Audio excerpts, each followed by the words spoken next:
Hey, what's up, everybody? This is Charles Sabansi. I want to welcome you guys to another episode of the Dreamerspro Show, where we cover everything from sports, hot topics, classic debates, entertainment, and we give you guys a fresh perspective on things and how we see them. And today we got a pretty interesting show, but before we get into it, please make sure you like the video and subscribe to the channel. Now, yesterday was an absolute whirlwind in the world of sports media.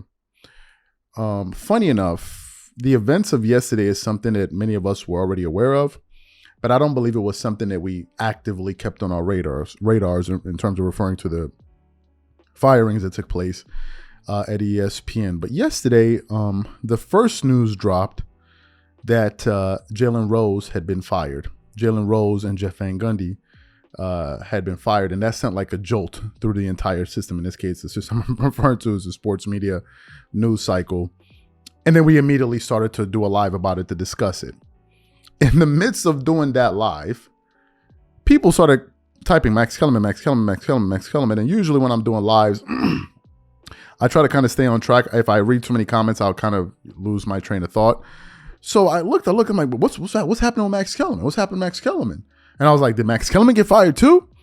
Googled it, and then we found out that Max Kellerman himself got fired, which was just, absolutely incredible. And then we started hearing reports that they were looking to lay off 20 on-air or front-facing talent, meaning people that you see on television that the ESPN was looking to cut during this particular, in this particular layoff session or whatever it is. So we saw it, we covered it, and then obviously more names came out. So as I was kind of combing through the internet to gain an understanding of what was really happening, I came across a segment from Clay Travis of Outkick. Now, for those of you who may be unaware, Clay Travis used to work for ESPN. He was part of their radio division in, I believe, South Carolina or North Carolina, something like that. But he was affiliated. I think he was a radio station manager or something like that. But he definitely worked with ESPN, and now he has his own company, Outkick. So I was very interested to hear what he had to say, because I know this is someone that's an insider. And they were going to be privy to information that the average Joe is not going to be privy to. So he produced about, let me say, an 11-minute segment or something like that on his channel. So I was watching it. And as I was watching what he had to say, he pretty much laid out some very, very disturbing information for folks like Stephen A. Smith and other people working at ESPN, because basically, according to his report, he basically sees dark days ahead for ESPN, and he doesn't believe that they're going to be the ESPN that we see today is not going to be the ESPN we see 10 years from now. So what we want to do is we want to play the most important parts of his from this segment, and then we want to come back and give you guys our thoughts. Take a listen to what Clay Travis had to say there. The story here is ESPN's business is rapidly collapsing. And I've been arguing this for years. Some of you who are watching or listening to this now are nodding along, because I told you exactly what was going to happen as cord cutting accelerated. Basically, there used to be 100 million cable and satellite subscribers to ESPN's channel. Now we're down to around 70 million. And that number may well fall all the way to 50. It continues to accelerate. And as those cable subscribers come off the books for ESPN, their revenue is declining massively. They are not making that money back up in streaming, and I'll talk about that in a second. And it's simultaneously, all of the sports leagues are asking for more money for their sports rights. For instance, the NBA is coming up. The NFL just came up. And that means that ESPN is being required to spend far more money on sports rights at the simultaneous time that their revenue is collapsing from the cable and satellite bundle. That's a bad combination. As if that were not enough, they also are having to spend gobs of money in streaming, and they're actually losing money in streaming. In fact, Disney, the parent company of ESPN, has lost $11 billion. That's billion with a B. So far in streaming. They've lost $11 billion. They haven't made money back at all. The profit margins at ESPN are getting squeezed, and some people say, well, they're just going to pivot and shift to ESPN Plus. They're not going to. Streaming is seasonal. It is far less profitable. And So far, we do not have the best available sports on there, but eventually you're going to have to pay $200 or $300 a year for ESPN if you want to subscribe all year long, and you're still not going to get the cable and satellite bundle, right? All this is collapsing. And so what's happening is the business side is panicked, and they are trying to cut tens of millions of dollars in yearly salary off of the ESPN books. And that's how you get the Susie Colberts of the world, who've been there for a long time, the Max Kellermans, the Keyshawn Johnsons, the Matt Hasselbecks. All those guys who make a lot of money are losing their jobs, and ESPN's trying to save tens of millions of dollars. Now, simultaneously, they've hired Pat McAfee. It's a tough spot for Pat McAfee to walk into because a lot of these guys are getting fired, and many people, we have a story up about this right now, online are ripping Pat McAfee and saying, hey, you're going to make $18 million a year. That's the reported deal. And all of these people who are making less than you are losing their jobs. Not fair, because ESPN is saying, hey, we're going to make a lot of money off this new Pat McAfee show. They may or may not. I don't know. But I never think it's fair when you blame talent for their salaries as a condition of other people losing their jobs. For instance, Stephen A. Smith is among the highest paid people at ESPN. ESPN makes a lot of money off of Stephen A. Smith's talent. Therefore, they're able to hire more people, right? First Take is a very profitable show.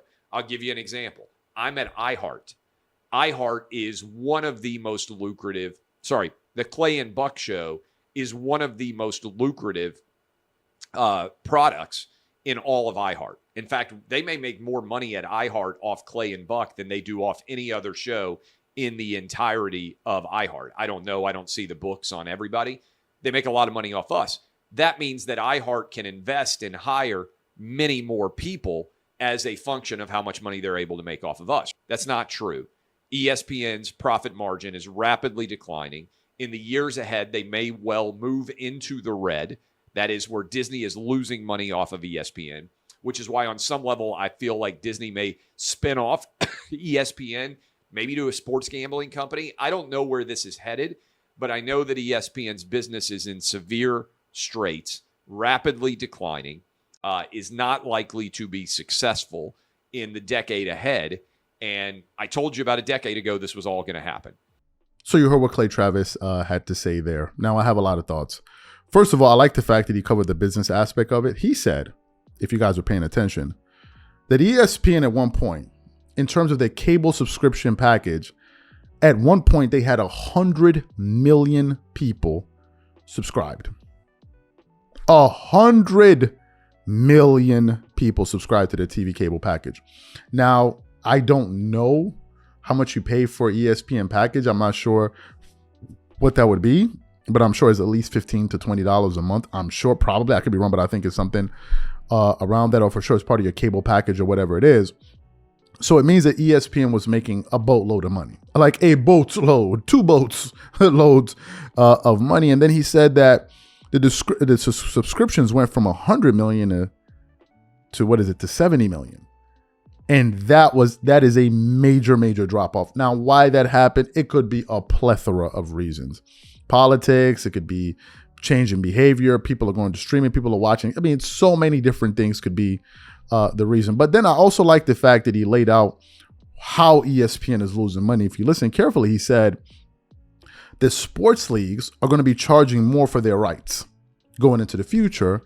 And at the same time, ESPN's revenue is sharply declining.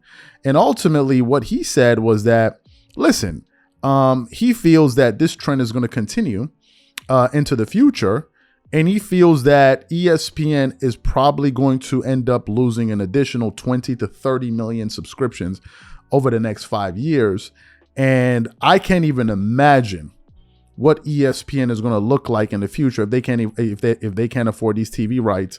And I think it's safe to say that we can surmise that they're going to be firing more people. As a matter of fact, here's the list of the people that got fired yesterday. They let go of Jeff Van Gundy, Jalen Rose, Max Kellerman, Keyshawn Johnson, Todd McShay, Matt Hasselbeck, Ashley Brewer, Susie Colbert, Steve Young, LaFonso Ellis, Jason Fitz, June Lee, Jordan Cornett, David Pollock, Nick Friedel, and some other people. So if this is true, the sports media landscape is about to change in a very dramatic way. And it absolutely is. Did you also listen to what he said about the amount of money that his show makes for iHeartRadio? Let me tell you guys something. There's another world out there of cash that you guys won't even believe that these guys are making. And it's absolutely obscene. But the landscape is shifting. And I think that what you're going to continue to see is people like Stephen A. Smith and others begin to pivot. And you're now seeing them with their own podcasts and all that, because a lot of them see the writing is on the wall. Now, some people say, but what about Pat McAfee? Pat McAfee's making all of this money. Well, Pat McAfee is a very, very unique case, right? He's a sure thing.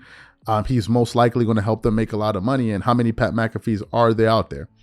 And maybe ESPN is looking at the aggregate amount of views he may be able to generate for the network, and then they're looking at all the ads that they're going to be able to sell against those views, and they're like, listen, this makes a lot of sense economically, so it makes a lot of sense to go after a guy like that who can probably bring in, and maybe it's crazy to say, bring in the viewership that's probably totals maybe 10 of the people they fired. I don't know the numbers behind it, but this thing is changing pretty quickly, and I don't see this moving in a different direction, to be quite honest with you. So what I want to know from you guys is, number one, what do you think about what Clay Travis had to say? Number two, do you think ESPN is going to be able to bounce back moving into the future? Or do you think that, listen, the ESPN that we know, maybe the next 10 years from now, it will not be the same? Whatever you guys think, leave your thoughts in the comments.